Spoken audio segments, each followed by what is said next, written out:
Palakkad train ഇടിച്ച് കാട്ടാനകൾ ചെരിയുന്നത് തടയാൻ AI സാങ്കേതിക വിദ്യ നടപ്പാക്കുന്നു. കാട്ടാനകളടക്കമുള്ള വന്യമൃഗങ്ങൾ റെയിൽവേ ട്രാക്കിൽ പ്രവേശിച്ചുള്ള അപകടങ്ങൾ കുറയ്ക്കാൻ നിർമ്മിത ബുദ്ധിയിൽ പ്രവർത്തിക്കുന്ന പദ്ധതി നടപ്പാക്കാനാണ് റെയിൽവേയുടെ തീരുമാനം.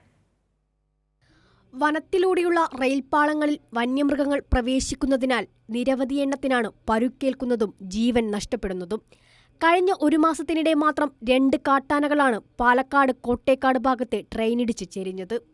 മുൻവർഷങ്ങളിലെ കൂടി കണക്കെടുക്കുമ്പോൾ എണ്ണം വീണ്ടും ഉയരും. ഈ സാഹചര്യത്തിലാണ് AI സംവിധാനം ഉപയോഗപ്പെടുത്തി രാജ്യത്തെ പല ഡിവിഷനുകളിലും വിജയിച്ച സംവിധാനം പാലക്കാട്ടും നടപ്പിലാക്കുന്നത്. വന്യമൃഗങ്ങളുടെ നിരീക്ഷണം തുടർച്ചയായി സാധ്യമാക്കുന്ന തരത്തിൽ കൊട്ടേക്കാട് മധുക്കരി സെക്ഷനിലാണ് സംവിധാനം ഏർപ്പെടുത്തുക.